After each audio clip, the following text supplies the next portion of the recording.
Biasanya anak-anak ASD itu kontak matanya kurang, komunikasi bicaranya juga kurang, terus dipanggil juga tidak menoleh, dan dia melakukan karakteristik khasnya dia sendiri. Misalnya dia sukanya satu mainan, ya diputer, entah dia senang mojok atau gimana. Itu banyaklah hal-hal yang harus diperhatikan. Apalagi terkait speech delay ya Kak, kan karena kan kadang ada tuh Kak tetangga yang oh ini punya anak kok belum bisa ngomong gitu ya Kak.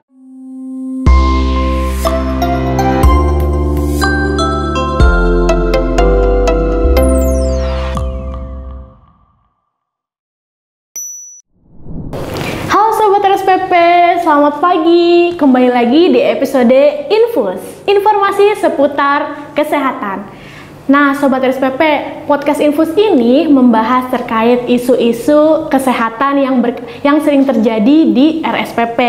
Tak hanya itu, podcast ini juga menjelaskan terkait fasilitas apa aja sih yang ada di RSPP dan juga pemeriksaan apa saja yang ada di RSPP. Seperti halnya episode kali ini berkaitan dengan terapi wicara. Tapi sebelum kita perkenalan ke narasumber, perkenalkan dulu nama saya Gaby selaku host pada episode kali ini. Nah, saat ini saya sudah ditemani oleh narasumber yang inspiratif dan juga ahli di bidang terapi wicara. Mungkin sebagian Sobat RSPP tahu terapi wicara itu berkaitan dengan speech delay mungkin ya. Nah, speech delay ini apakah mempengaruhi perkembangan otak si anak, atau juga terapi wicara ini hanya ada di balita atau anak-anak? Mari kita bahas tuntas ya oleh Kak Mona. Halo Kak, silakan. Halo Mbak Debbie, selamat pagi. Semoga semuanya sehat selalu. Saya dengan Mona sebagai terapis wicara di Rumah Sakit Pusat Pertamina. Untuk kali ini Kak Debbie akan berbincang-bincang sama saya untuk menyangkut masalah seputar terapi wicara. Gimana Kak Debbie? Iya Kak Mona, kan di terapi wicara itu kebanyakan orang nggak tahu ya kayak itu tuh sama nggak sih sama speech delay dan terapi wicara itu menurut Kak Mona sendiri apa sih? Kok kakak mau ya? Maksudnya jurusan kuliahnya tuh emang ada ya Kak terapi wicara? Kayak aku nih baru tahu nih Kak, baru denger. Terapi wicara itu pertama kali berdirinya itu khususnya pertama kali itu adanya di Indonesia dan di Jakarta. Dulu nama kampusnya itu Akademi Terapi Wicara. Dengan sepanjang berjalannya waktu dan teknologi, sekarang sekolah dan prodi terapi wicara itu sudah ada di berbagai universitas di kampus-kampus di negeri maupun di swasta.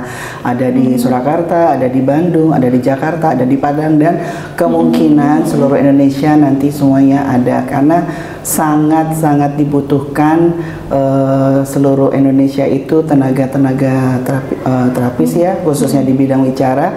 Tenaga kesehatan itu dari nakes lain itu sudah memanjangkan sayapnya gitu. Artinya berbuat untuk negara ini lebih banyak lagi, lebih berkembang lagi, dan lebih setiap provinsi kalau bisa ada semuanya. Nah, ada ya Kak, berarti udah terjaring di seluruh Indonesia ya Kak ya?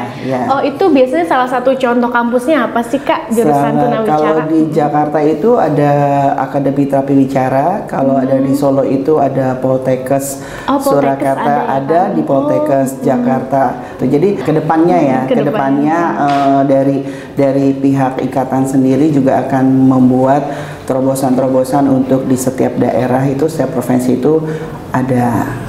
Insya Allah, semoga berhasil. Amin ya Kak. Oke. Kak, kalau misalkan tunawicara itu sama atau beda sih dengan fisioterapi, dengan okupasi terapi itu?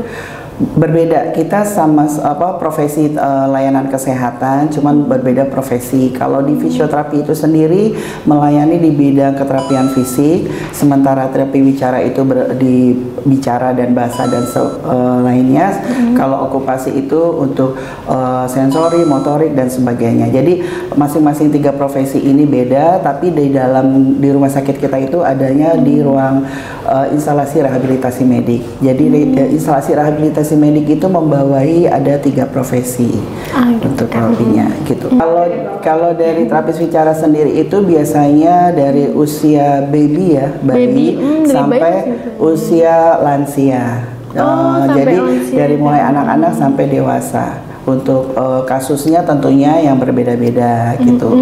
Kalau pada anak juga biasanya kasusnya yang kalau sering ngetrennya itu delayed speech ya. Tapi kalau delayed speech itu sendiri kalau dikembangkan kembali itu nggak hanya diagnosa delayed speech itu, tapi padahal di dalamnya itu ada kasus-kasus yang lainnya. Oh begitu Kak, jadi pasien itu tidak hanya anak-anak ya Kak, tapi juga sampai lansia. Betul, ya Kak. Oke Kak, biasanya itu kapan sih Kak pasien sebaiknya melakukan terapi bicara?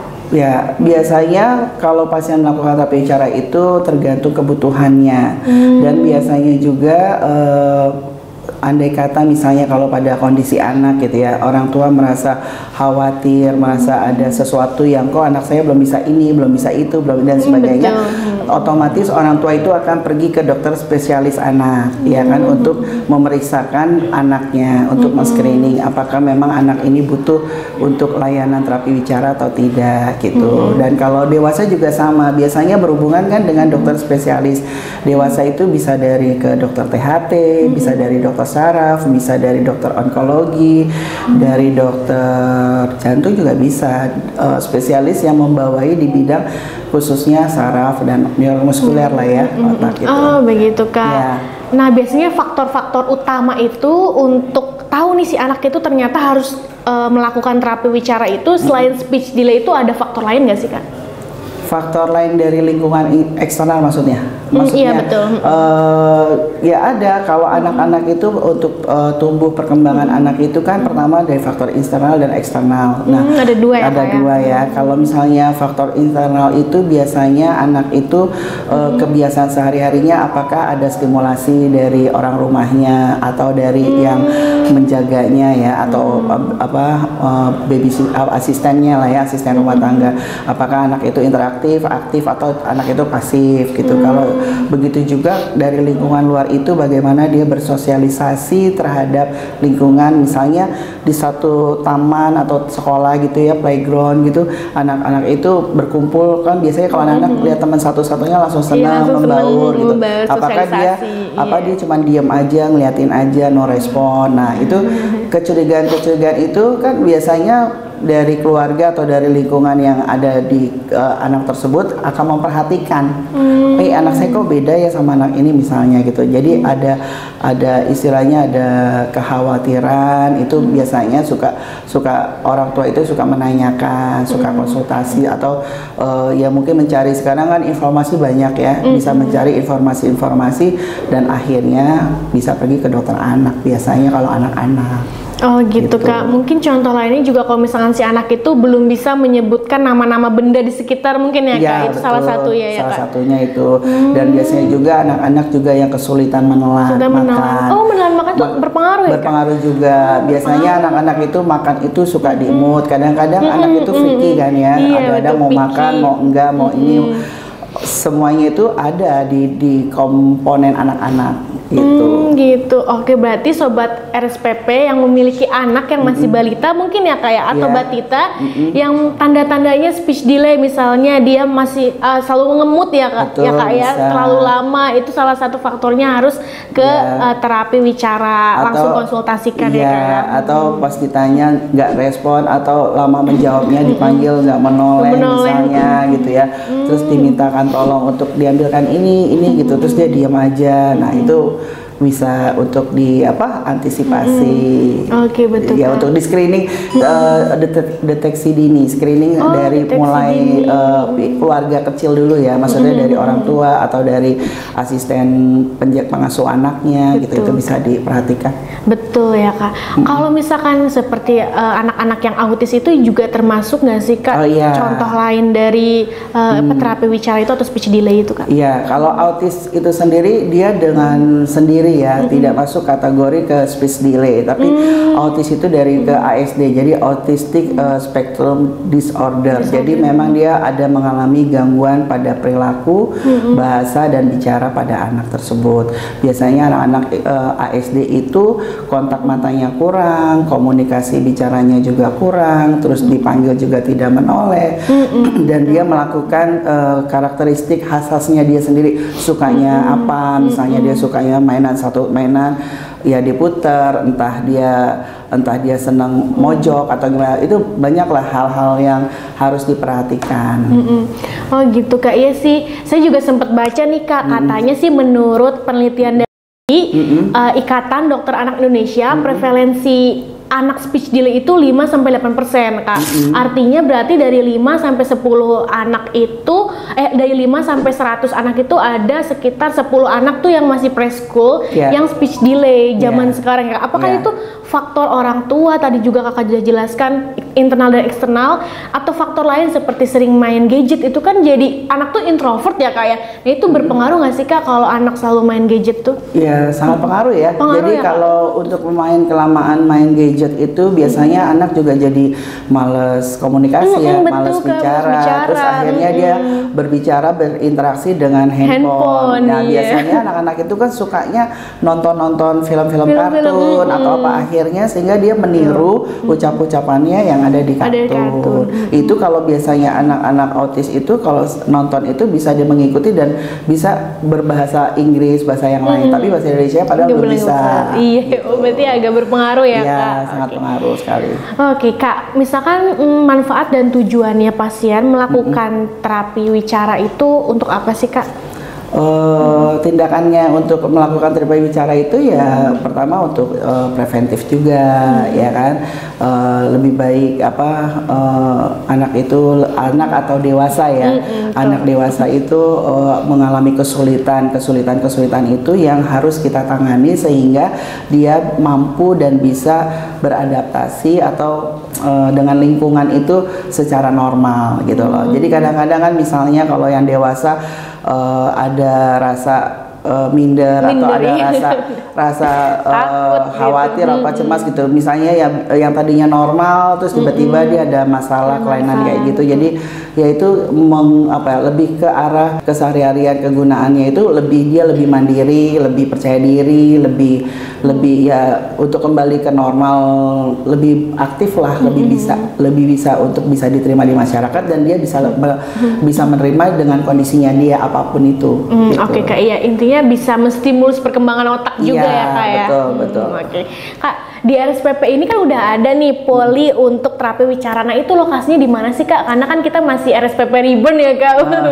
Jadi kalau untuk terapi wicaranya itu kalau untuk rehabilitasi medik adanya di gedung A lantai 3. Gedung A lantai 3. Ya, terus kalau khusus untuk terapi wicara anaknya itu adanya di gedung B. Kalau khusus terapi wicara gedung B. Lantai 2 ya. Lantai 2 khusus di poli anak itu ada area khusus terapi wicara, sensori dan fisioterapi di ruang gedung anak. Gedung anak. Oke Kak. Biasanya itu kasusnya apa aja sih Kak yang biasanya muncul atau yang sering terjadi terkait terapi wicara ini untuk anak-anak? Untuk anak-anak ya biasanya yang tadi ya yang dibilang di late speech tadi ya, biasanya keterlambatan bicara anak itu pada artikulasi, terus pada artikulasi itu mempengaruhi. Pengaruhi itu pada bahasa frase kayak gitu ya. Jadi anak-anak itu sulit untuk menemukan kata atau membuat merangkai kalimat juga ada. Yang merangkai kalimat itu ya. Mungkin yang udah agak besar mungkin ya Kak, balita. Biasanya itu anak-anak di usia sekolah ya. Biasanya usia sekolah itu gangguan untuk menulis, membaca gitu ya. Ada juga masalah di situ ya. Jadi untuk anak-anak yang balita itu biasanya suka gangguan menelan, mengunyah seperti itu.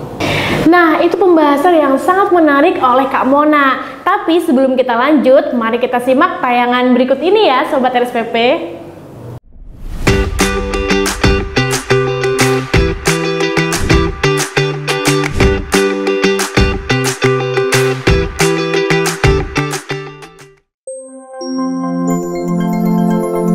Infus, informasi seputar kesehatan. Halo Sobat RSPP, kembali lagi di Infus. Nah, tadi udah menjelaskan nih Kak Mona terkait kasus-kasus terapi wicara. Ternyata kasusnya banyak ya. Salah satunya speech delay, terus anak juga sulit untuk mengingat benda-benda yang di sekitar. Nah, kita tanya lagi ya, kasus speech delay itu bisa sembuh nggak sih? Yuk Sobat. Halo Kak, Ya. Kak, tadi kan kakak udah menjelaskan nih kasus-kasus.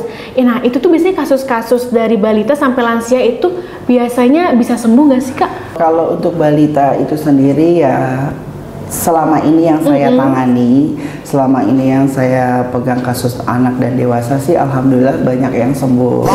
Anak yang tidak bisa tadinya dia malas makan, mengunyah dan menelan itu sekarang sudah normal untuk makan seperti biasa dengan tekstur makanan juga yang seperti kita makan.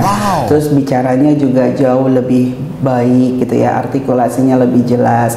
Terus untuk masalah kalimatnya juga udah mulai panjang, terus kalimat tanya, terus kalimat instruksi dan sebagainya semua udah bisa. Jadi ya kalau memang orang tuanya komunikatif dan interaktif dan rajin untuk membawa anaknya terapi gitu ya, terus untuk di rumah juga mengerjakan program-program yang diberikan dari terapis wicara, ya insya Allah anak itu sembuh dan normal seperti biasa, seperti anak-anak balita pada umumnya. Biasanya gangguan dan keterlambatan itu kan sifatnya ada yang sementara ya, kalau untuk anak-anak delayed speech, kecuali anak-anak yang mengalami gangguan permanen itu yang memakan waktu gitu untuk penyembuhannya, yang memang harus membutuhkan yang lebih serius gitulah gitu. Dan untuk dewasa juga sama. Untuk dewasa juga kan ada anak yang gagap, ada juga orang dewasa yang mengalami gagap.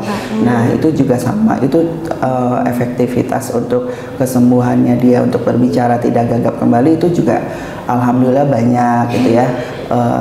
Ya kecuali yang tadi saya bilang yang sifatnya sudah permanen itu yang sulit sembuh. Yang sulit untuk sembuh yang sulit untuk sembuh yang ya, tapi ada peningkatan perubahan lah. Tidak 100% tapi paling tidak 60-70%-nya lebih baik gitu. Oh, kalau yang permanen mungkin itu orang tuanya yang telat ke terapi wicara mungkin ya Kak. Ya, biasanya kalau yang permanen itu kalau pada kasus anak itu biasanya anak-anak cerebral palsy. Oh, begitu ya, kasus lain. Kasus cerebral palsy itu kan biasanya kalau anak-anak seperti itu kan memang dengan kelainan handicap ya. Jadi ya itu prosesnya butuh waktu gitu. Jadi dan semua pihak terlibat, nggak terapis wicara juga tapi terapis yang lain dibutuhkan. Gitu. Oh gitu, wah menarik sekali nih Sobat RSPP.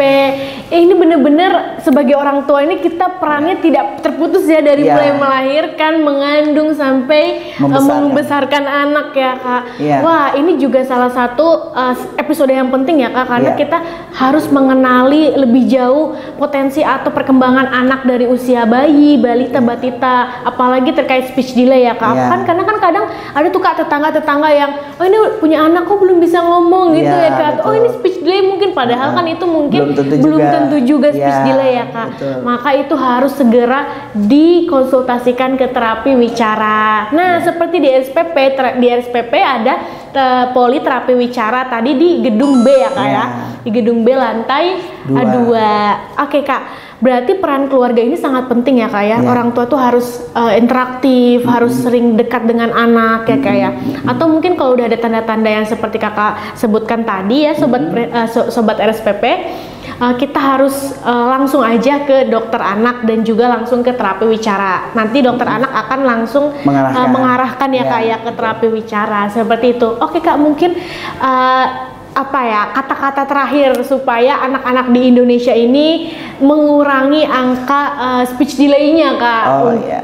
Pesan-pesan ya untuk kata-kata terakhir dari saya itu adalah sebagai orang tua itu harus bisa memprioritaskan biasanya pada usia-usia anak itu yang sangat riskan ya, dan juga kita tidak boleh membedakan antara anak satu dengan anak yang lain. Jadi seperti misalnya oh anak ini kok udah bisa ini, kok anak saya belum, kok anak saya ini.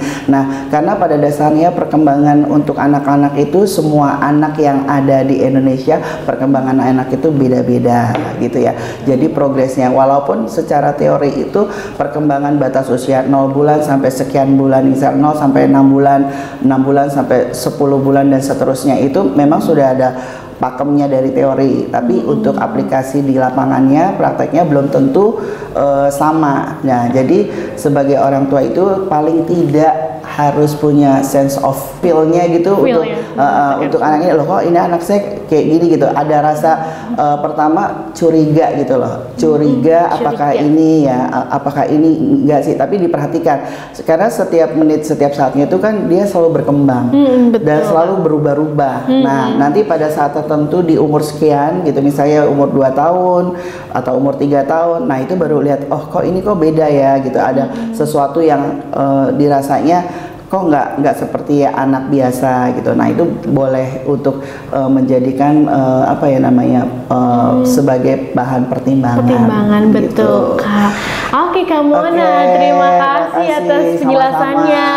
Oke Sobat RSPP, aku akan sedikit menyimpulkan terkait episode ini bahwa ternyata kasus speech delay di Indonesia ini sangat banyak untuk yang preschool atau anak-anak dari balita hingga mungkin batita ya, batita hingga balita. Betul. Nah ini tadi sempat Kak Mona bilang kita harus sebagai orang tua harus curiga nih kalau misalkan anak itu susah mengingat benda-benda atau misalnya makannya tuh masih terlalu picky dan selalu ngemut gitu kalau nggak mengunyah gitu ya Kak ya. Itu harus selalu diperhatikan juga karena peran orang tua itu dan keluarga itu sangat penting untuk stimulus perkembangan otak anak supaya tidak terjadi speech delay. Sobat RSPP, jangan lupa untuk terus pantengin episodenya dari Infus, informasi seputar kesehatan, podcastnya RSPP untuk mengulik atau mengupas tuntas terkait kesehatan dan juga fasilitas yang ada di rumah sakit. Untuk itu, stay tune di episode selanjutnya. Bye-bye!